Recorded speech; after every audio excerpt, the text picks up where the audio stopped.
Hello once again guys, Smokey here, and thanks for joining me for another video on Tera. This video we're going to be looking at the races that you can play in the game and the racials they get when you start the game. So the first one we're going to be looking at is the human. The human get deft footwork. It is a ability that has to be activated. It is an instant cast with a 1 hour cooldown. It gives you your chance of being knocked down by another player drastically decreases by a set amount for 3 minutes, meaning that the chance of getting knocked down, I guess, by one of the Slayer's attacks or other class drastically reduces. Great for PvP. The fact that it is an hour cooldown is a bit crazy, so I presume it's one of those oh shit buttons that you really only ever use in a oh shit circumstance, because 1 hour is a long ass cooldown. The next ability we get is Indomitable Spirit. It's a passive buff. That means every time you're below 30% health, you take 10%, roughly around 10%. It reduces the damage you take by about 10% when you drop below 30% health. So again, great in PvP.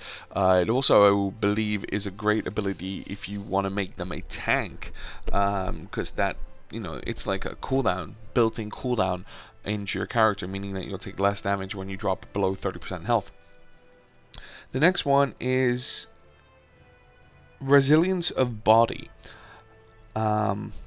Basically what happens is if you get rezzed by someone, maybe if you're fighting a boss and you die and you get rezzed, you continuously regenerate the health during that time after you're rezzed, so you don't actually need that much healing, meaning that you can continue fighting and you'll regen your health to full after being resurrected. The last ability they get is Nomadic Crafter, which gives them a 10% speed increase in crafting light armor. So I can see this class being one of the best, this race, I keep saying classes, this race will be one of the best for PvP, considering that 1 hour cooldown. It's an hour cooldown, but it's still going to be pretty amazing for PvP, and not to mention the Indomitable Spirit taking 10% less damage from players is pretty OP when you're below 30% health, so that'll be nice.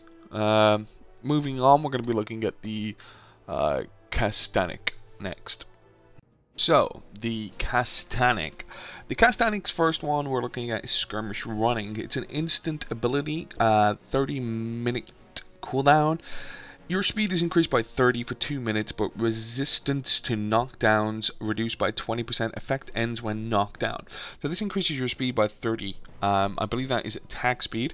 So that'll follow up with any class that requires fast attack speed. Could also be used as a burst mechanic in a rotation. If you're running a macro or anything like that, that you can pop everything together and use this to boost your attack speed. The next one they get is Dirty Fighting. It increases their crit rate by 1% when attacking a target from behind. Very roguish, these two abilities, for my understandings. Attack speed and giving you crit if you're attacking from behind. The next one they get is Weapon Forger. Increases the crafting speed for melee weapons by 10%. That's metallic weapons. Sorry, not melee weapons. Metallic weapons by 10%.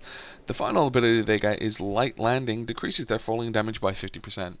Standard ability, I guess, but don't see the point in it really. Nothing special about it, I can't see. Next one we're going to be looking at is the Aman. And the Aman. So the Aman start off with Last Aman Standing. It's instant 1 hour cooldown. Increases your resistance to knockdown and immobility for 30 seconds. No Stranger to Pain will be the next one. Decreases the damage received by 10% when your HP is below 30%. Followed up by Blood of Dragons, increasing resistance to damage over time effects by 10. And Prospector is increasing the gathering speed of ore. This class looks like it'll be a very good tank class as well, giving you the Blood of Dragons for damage over time effects, No Stranger to Pain for the 10% less damage when below 30% health, the resistance to knockbacks and immobility effects. 1 hour cooldown. I suppose that could be PvP and PvE, because maybe a boss does a knockdown, and you know, if he knocks you down, he's going to hit you for like a ton. So you could use that to get out of it. So that's quite interesting. So next we're going to be looking at the Papori. So we're going to be looking at the Papori and the Elin. The Papori are these like furry little bastard guys, and the Elin are the weird child molesting kids. So they share the exact same racials, and I have to say, out of all the races that you can be, these two have to be the worst races for racials. They are literally terrible, I think. They get Soothing Presence, an instant 1 hour cooldown. Monsters don't aggro you, but your movement speed is decreased by 40%, and it lasts for 1 minute. If you do attack a mob, it just wears off. Next ability they get is Horizon Run. It increases their speed by 20 for 3 minutes outside of combat. Botanist increases the plant gathering, and Friendly Caress, which increases their swim speed.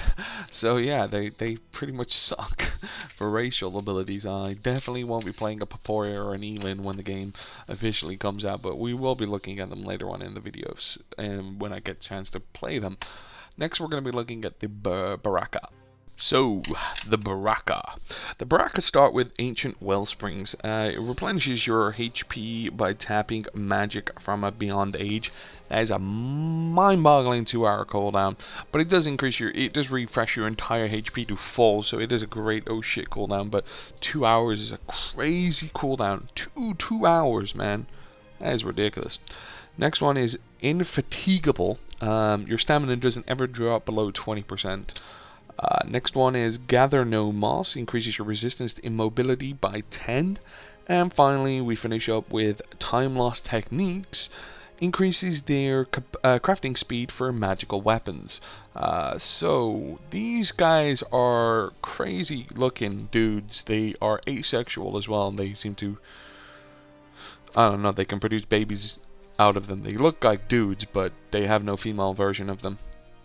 And from all the videos and I've seen of people playing them, they do tend to play them as priests more than anything. Don't know why, but yeah, there always seem to be priests. Next we're going to be looking at the High Elves. Okay, finally, High Elf. The only thing I have to say about the High Elf is if you look at the picture when you choose one, that's meant to be the male. That does not look like... Look, there's the female, because females in this game have gigantic boobs. But you click that, that's meant to be the male. This picture does not look like a male. This does not look like a girl. Never mind. They only get 3 abilities compared to the rest who also all have 4. They get Core Infusion, which is an instant 2 hour cooldown, very similar to the Ancient Wellsprings. Restores your full mana instead of your full HP. So good for a caster, even a healer as well. They get Resistance of Mind, which restores their MP after being rezzed. A great thing for casters again, and healers, because if they die and you res them, their mana ridiculously increases faster and faster and faster. If they do even get a res, I have no idea. I've never played the game to the full level 58, so maybe they don't get a res. Who knows? Probably do. It would be strange if they don't. Finally, they get Coalescence, increases the gathering speed of essences. And that's pretty much it. That's all the races. One of my next videos is going to be like a chart, like a flow chart. Like humans will be best playing this class. You know, almonds will be best playing this class. Papori will be best playing nothing, because I think they're terrible classes. But I'll be doing like a flow chart saying which ones best to play which. Until then, guys, I'll see you next time. Favorite, like, subscribe if you enjoyed the video, and I'll see you then. Bye-bye.